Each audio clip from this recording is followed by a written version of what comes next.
All right, hello everyone. Welcome to the Spearfactor's first podcast ever. Big day. Big day. Big And day. our very first our very first guest will be kind of the guy that put the bug in my ear and started it all.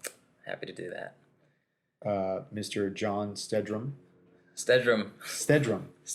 Stenstrom. Close enough. It's all good. I gotta get through this English language first, and then we could kind of, maybe go from there first. Jon is the owner of the amazing Cast and Spear website Thank you. and Instagram page. So if you're interested in some really good information, go ahead and check that out. So, all right. So let's get today going. So I guess we should start with how this whole thing started. Yeah, we should probably get into how we went to Baja, shot a whole bunch of fish, and that then was a fun the trip. 14 hours there and then 14 hours back. And then we Like had that. to talk the whole time. Yeah. So we bonded quite a bit. I think if you didn't hate me after the 14-hour drive, I guess we were doing pretty good. Yeah. My wife was concerned. A little bit? Yeah, because I chat, Yeah. Anyways, that was an amazing trip. So kind of how that thing started was what Mr. California, Matt. Shout out to Matt. Yeah, what's up, Matt? Hope you're listening.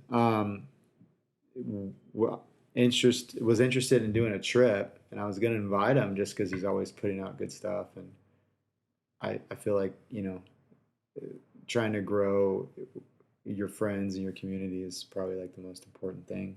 Yeah. Such a great thing to have friends all over the world. You got to be a genuine person, and karma, just awesome. So I invited Matt, and then one of my friends backed out, and then Matt, I think, hit you up after that. And then, next thing you know, we're meeting at my house for the first time at 3:30 in the morning to go down to Mexico with a bunch of people I don't even know.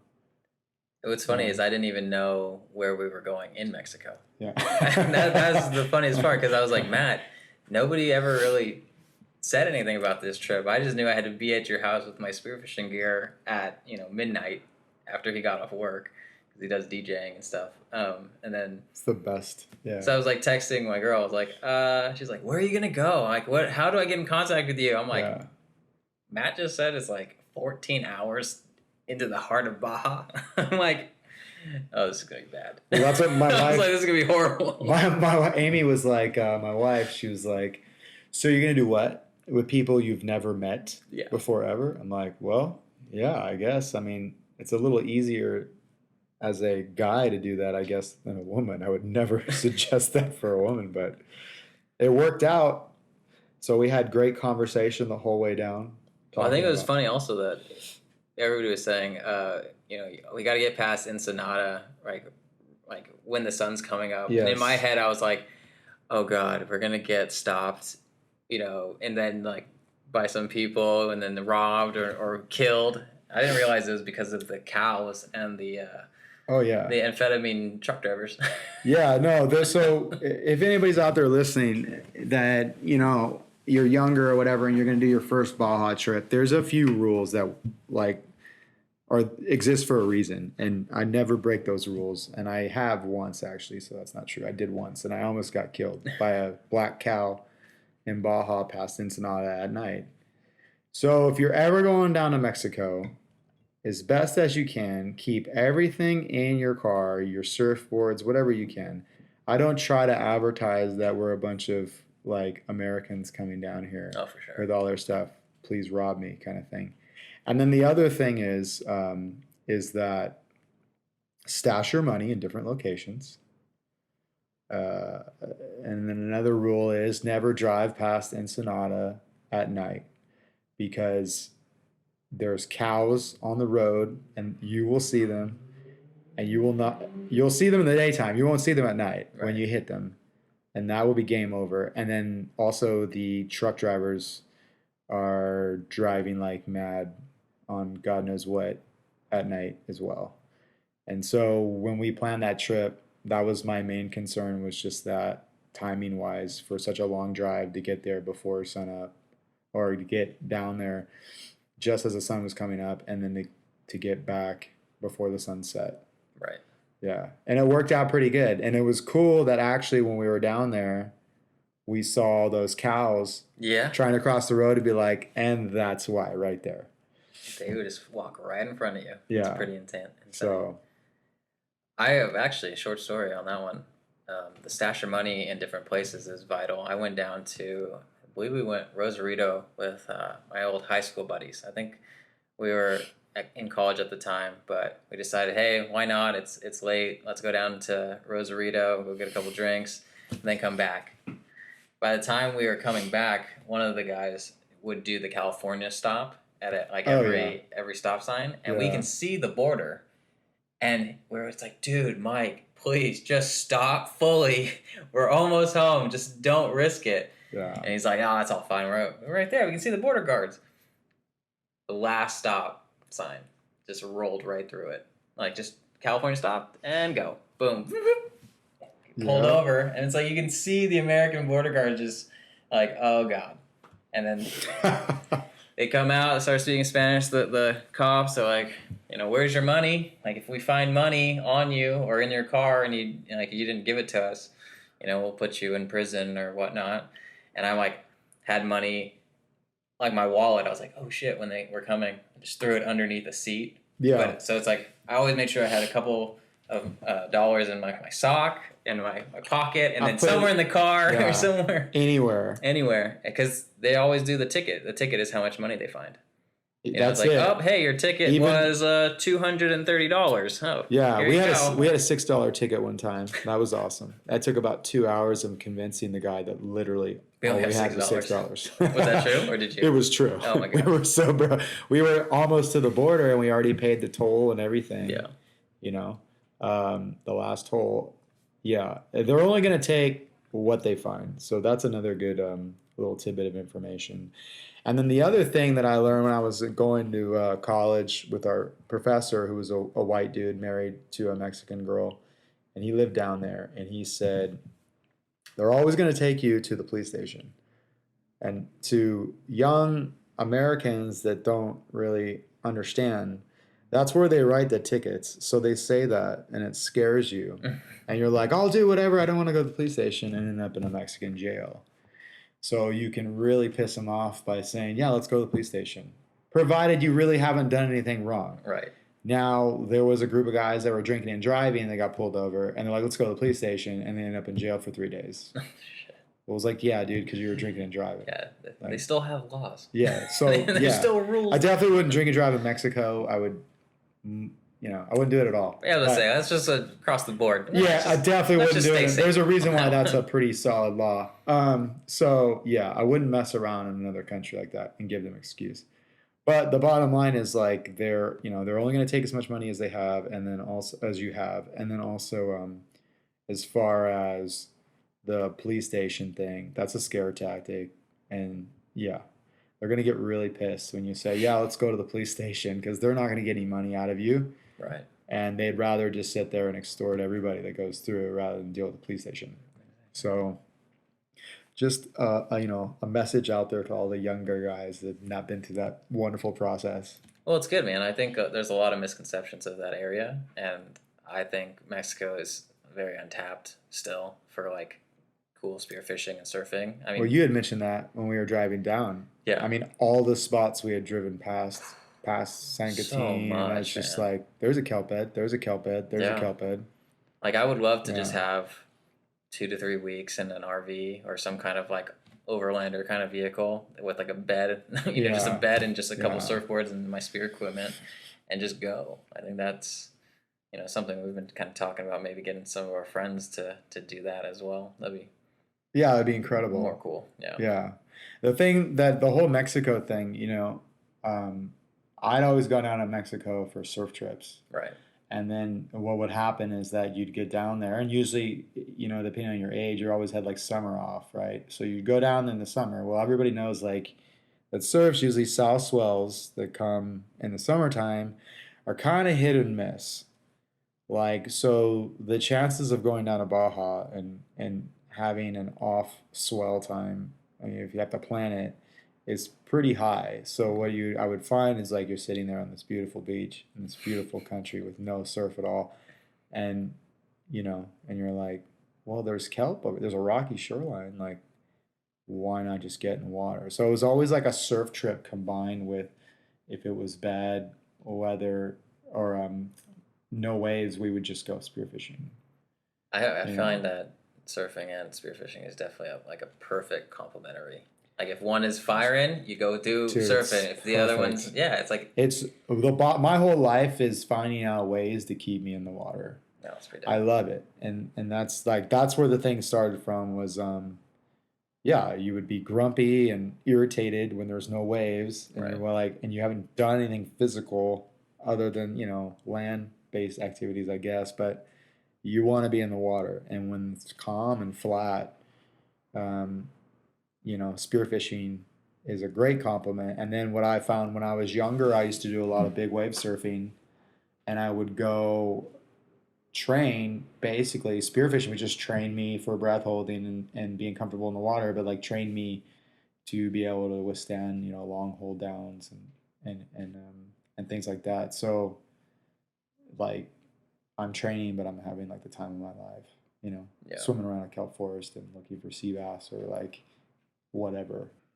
Well, this is a great segue. I really want to know, because I got a little taste of it on this long a little taste of it. But you've said so much crazy stuff that I think people need to understand. Like, who is Bret Whitman? Like, give everybody the lowdown, man. All right. Well, I was born in Anaheim, California, in 1978. SoCal boy. So I'm 40 years old. I've tried to live all of my 40 years, I think, for the most part. Did a pretty good job of it. Let's say, well, I lived in Orange County till I was about 13. I always grew up surfing, kind of always into the ocean, always felt connected to it. And then I got certified when I was 12 or 13, 12. So I think the funny thing about that, the first certification dive, I went out to Catalina, and there was a guy on the boat with these long fins, and had a gun with him, a spear gun, and I didn't even really know anything about it, and I don't even remember. It might have been in the late 80s, to be honest. I don't even remember. And they were talking about this guy that this guy free dives, and he doesn't even need tanks, and I just thought that was the coolest thing in the world. Like, here's all these guys that are like macho guys, want to be whatever divers, right? And they got tanks, and they were talking about being down at 90, and this guy swimming by them at 90, looking for fish. And so that literally, I saw him. I was like, again, I was a kid, and I look out, and he's on the surface, and he's breathing up. Now that I know, he was breathing up, and then he did a dive, see his fin go, and he goes down, and they're like, there he goes, and they were all kind of like funny, like, because scuba divers are scuba divers, and they were all kind of like, but that's like another level, And so I remember like looking over and like being like a little meathead kid, I guess. I was like, well, I want to be like that. I want to be like the best in the water I can be, right? Like, and so that was the very first thing I ever heard about, like, spearfishing or diving. And I was like, did that guy have his own gun? Like, he had his own gun. No, it wasn't even built. I don't even think it was. I wouldn't know. Right. Even I just wouldn't have any idea. Maybe it was a rife. I don't know. But I remember he had long plastic fins because carbon wasn't even out then, right. And so he dove down, and it changed my life, like straight up. Like I remember it in my head like it was yesterday, just being a kid, standing on the back of the boat and seeing this guy do a dive.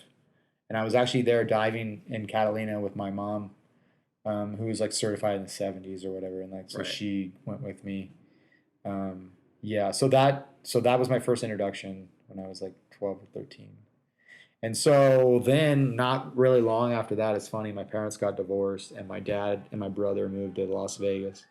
Yeah, so I stayed in California with my mom in Anaheim Hills, actually. And then about a year, I was surfing and doing all that stuff in junior high, and I was kind of screwing up, I guess.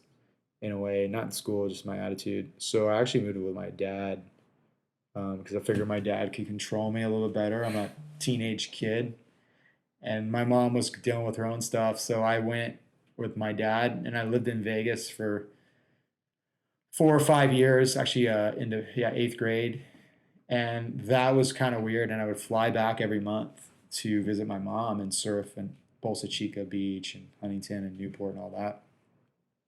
And it was weird though because like out of all my friends, I was the only ones that really were into surfing. I mean, I got certified with a couple of my buddies that were into diving, but yeah, that was it. And then basically, this is like the longest road to like getting into spearfishing and surfing ever. Was then I went the opposite direction. So I was planning my whole life to like, oh, I'm gonna move back to California and be a professional surfer and all this stuff. Oh, was that serious? That was like, well, yeah, but I had no idea. I remember I went back.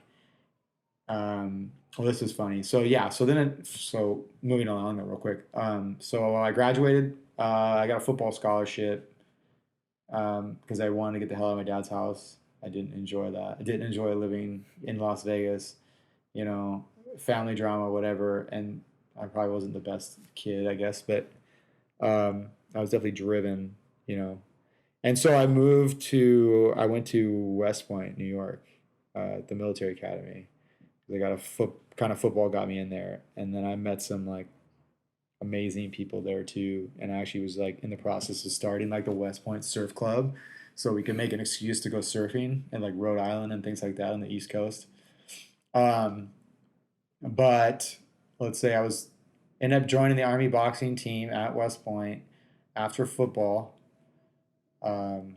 because we at the time we weren't that great, and I'm kind of a competitive person, and I wrestled again. I wrestled and did track in high school.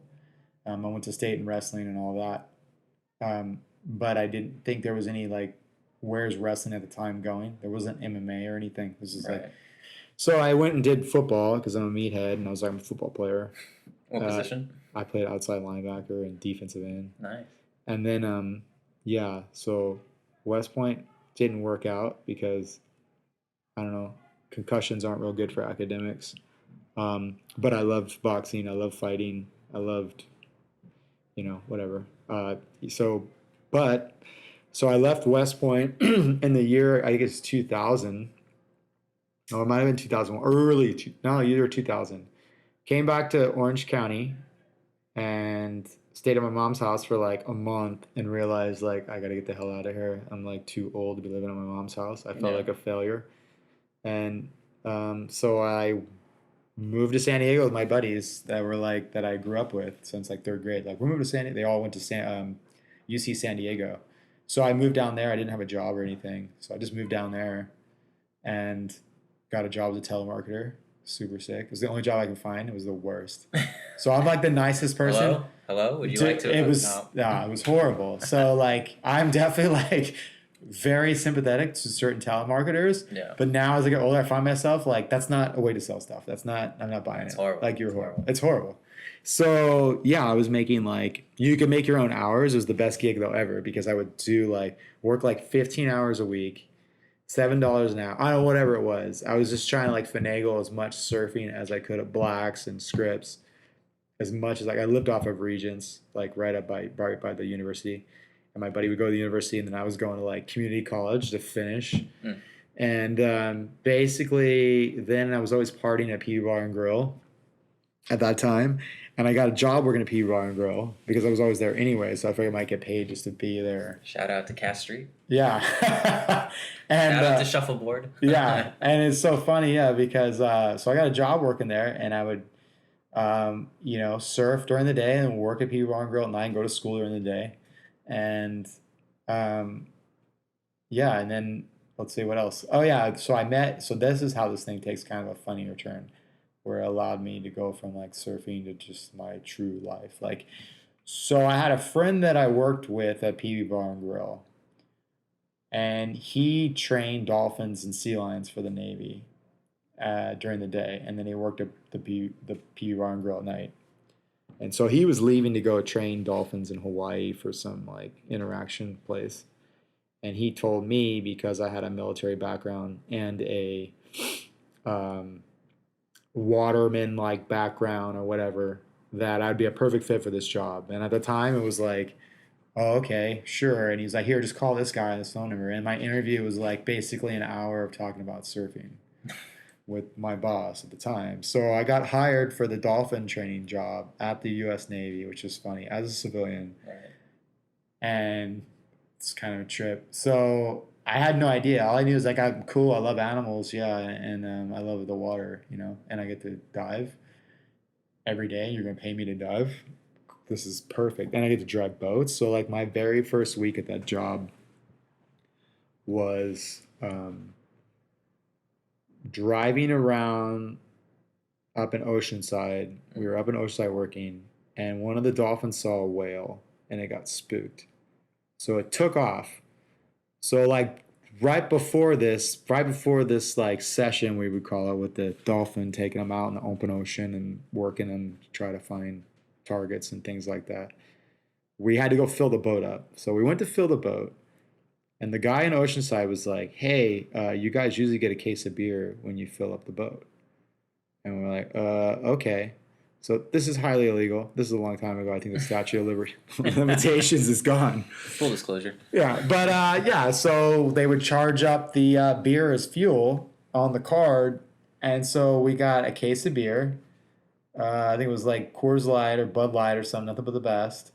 And then we went back out on this Boston Whaler, 22-foot Boston Whaler, to go train a dolphin. And like, this is literally like the very first day I started working there. The first day I met my boss, then he was like, I'm going to take you up to Oceanside. That's where we're working. So we go up there, and I'm 22 years old. I think it's like 2001, March 2001. And oh, by the way, like 2 weeks of working at PB Bar and Grill, I met my wife too. So I just a lot of life changes. It was a lot of life changes in a very short amount of time. So so the dolphin saw a whale, got spooked, and so I'm driving this whaler with a beer in my hand, driving around looking for this dolphin that ran off because she got scared by a whale. And I remember saying to myself, like, this is the fucking best job ever.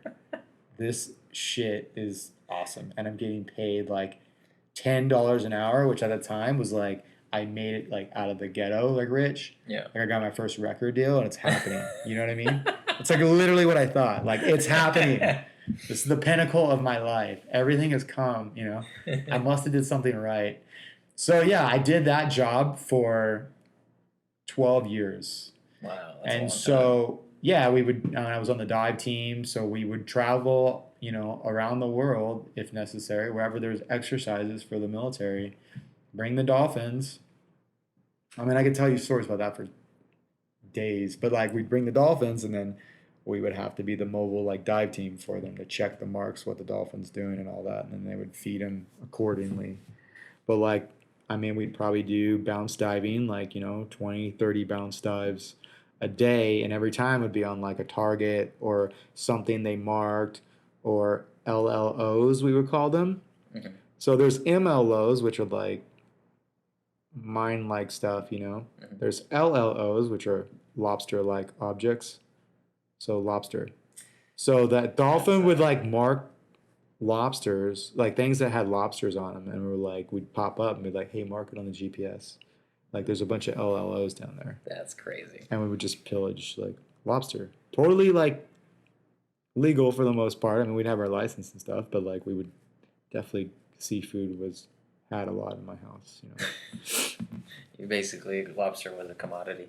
Yeah, so I don't even dive that much for lobster because it's just like, if I wanted, I guess I could get it at work. Were they monster sizes, or were they? Yeah, I mean, oh yeah, it's ridiculous. Because some of the places we dove, most of the places we dove, nobody could dive. San Diego Bay, we were allowed to dive in the bay. And you would just find this wreck there that's been there forever. The dolphin would mark. Okay, so one time I remember this. This is so funny. In the middle of the channel, no one's diving in the middle of the channel, but the dolphin marked something in the middle of the channel. And so they send me down, and it's, 50, 60 feet. I don't remember. Yeah, it's the channel, San Diego Bay. And you got one breath, or you got the tank? I got the tank. Yeah, at this point, because the one breath started happening later on, I guess. But So we would just go. I went down, and I just see like a couple of bars, and then nothing but like hundreds of sets of eyes just staring back at the antenna, and it was like the biggest lobster habitat I've ever seen. Like just there was like a few look like metal poles or something, and then probably like hundreds of lobster. So I kind of just froze like, 5 feet above the ground. I didn't even know. It was like one of those like I don't even know which one to go for. You know how it is like you see a big school of fish and you're like, it's kind of hard to like single out one. Yeah. So I just looked for the biggest one I could find, and I grabbed him, and then I literally just started like I bear hugged him, and then I just started grabbing with my other hand, just grabbing lobsters and stuff in there. I had like four. I mean, you're just getting pelted with lobster in the face, and it's just everywhere. And I came up, and the guys were all waiting for like, hey, what was the mark? Like, how close was it? Was it good? What was it? And I just come up screaming, like they probably thought I had like a dive injury or like a great white shark or some. I don't know. I came out screaming, saying, "There's lobster everywhere! Hit mark, mark! Like just mark it!" Like I'm flipping out because all I care about like is just my little water adventures, and Right. and so the guy's like, "What's the mark?" I'm like, "It doesn't matter. It's just mark it." Put it on the Yeah. GPS. And yeah, I'll never tell that location, but that's neither here nor there. But literally, yeah, just I mean, my biggest lobster I think I've ever got was like 13 and something, some change. That's a monster. And it was an accident. It was a free diving at work because I was working sea lions too. With sea lions marked something and dropped something at the same time. So I just dove down. It was only 30 feet of water by a pier, and I dove down to like get this thing he dropped, and I saw the set of antenna, and I reached into this like big metal box or whatever the hell they just throw over the pier, who knows? And this thing like grabbed me back, and I remember like I reached in and I grabbed this thing, and I feel him just like grab me around and I'm like, oh shit. So I reached in and grabbed the other one, and I ended up like bear hugging this thing, and then its tail went between my legs. And it felt like I don't even know if I grabbed the goddamn like ancient spider or something, because the thing just grabbed my. It was Alien, man. Dude, yeah, Predator movie. and it grabbed me around my midsection, and I had his tail between my leg, and I came up, and my buddy Kevin, who I work with to this day, was like, "You got a lobster?" Because he sees the antenna sticking out of the water, and I'm like, "Get over here now, dude!"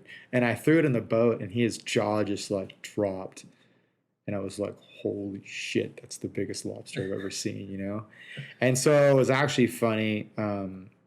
I didn't even eat that guy. I got a picture with him on my flippy phone. Yeah, a little razor. I'm holding him, and I don't even know where the thing is. Half the pictures I don't have, but I'm holding him up, and he's grabbing me around my waist, and it's just like, yeah. And then I discreetly dropped him somewhere else, like somewhere where he's not going to be messed with, because that lobster's probably like 70 years old. Yeah, for sure. Let the big ones go. Yeah, and so the producers, yeah. So I let him go out of respect. I was just always thinking like, you've been alive. I can't imagine the shit that you've seen. You've been alive for 70 years, even in your little hole wherever you were, and you're gonna die at the hands of me? Yeah. Like, really? No, dude, you've good. Like, you've earned respect. Yeah. Go back. Yeah, it's cool, man. I let him go, and it was just a cool little experience, So yeah, it was kind of like, yeah, that was the one little, that's probably the biggest lobster I ever got for sure. We had a couple of them we called Larry and Lola that we kept. If anybody's ever paid attention at Ocean Enterprises in San Diego, they do this opening, they do an opening of like grand opening lobster season, biggest lobster wins all this stuff. Well, pay attention to the guys that win it every year. They have military shirts on. I'll just say that. Yeah. They have the hidden spots. Yeah, hidden gems. Hidden spots. Like we'll go out, and we had Larry and Lola one year, and we were determined to win it. And so we got them. They were like about 10 pounds. Yeah. And we took 2 milk crates, and we zip tied them together with Larry and Lola inside the 2 milk crates, and we would go down there and feed them fish that like leftover fish from like the dolphins, like they fall on the ground or something, and you don't feed it to the animals, so you just would feed Larry and Lola every day and grow them.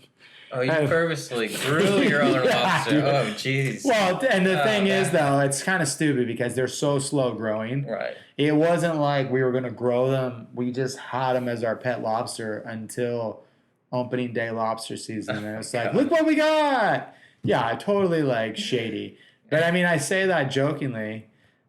This is probably, I don't know, 15 years ago, maybe 10 years ago. Before there were laws. Yeah, before I had a moral compass, I guess, right? Like, that would be cheating. Absolutely, don't do that. So that was our little scam. But yeah, pay attention. It's all Navy divers. Right. No, yeah, those are my boys. But anyways, so yeah, that's the lobsters. I mean, like my daughter would call me and be like, Dad, or my wife would call me, hey, Haley wants lobster for dinner.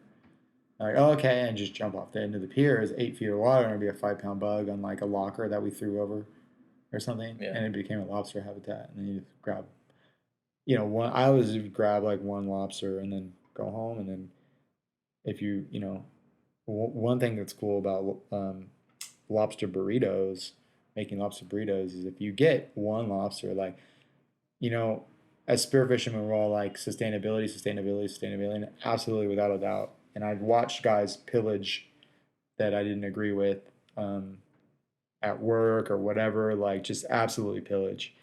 And my whole thing was like, if my wife calls me and says we want lobster tonight, I'll get like a decent lobster, decent bug or something, and I'll take the meat out and I'll chop it up into little pieces, and you cook it up, and then like literally one 5-pound lobster like can feed a whole family with lobster burritos. Yeah. And so that's kind of like, I just take what you need for dinner, and that's it. All that is just a great excuse to go out again. So that's right there. That's kind of my whole thing. Like, my whole perception when I spearfish is I'm looking for one fish usually, or I'm looking for just what I'm going to eat for dinner. Right. I don't need, if I get a giant fish, then my boys are getting hooked up, and I kind of drop off fish at people's doorsteps and things like that, and coolers, Yeah. But yeah, that's kind of my whole thing. I'd rather get one giant fish than a bunch of little ones, for sure. Yeah, it's fun. I like hunting. I think you nailed it right there. It's like fall in love with the process of getting the fish, not be greedy of the reward. Yeah. It's like, there's been plenty of times where I've gone out and never caught anything, but it was just fun to go out, and just try. Well, I try to say, like, I'm probably the most unsuccessful spearfisherman of all time. I think, like, among all my friends, like, I would go out, every week looking for white sea bass, the mystery white sea bass. And every time I would come back empty-handed. But every time I'd go out, I'd tell my wife, we're going to have fish, we're going to have sea bass tonight.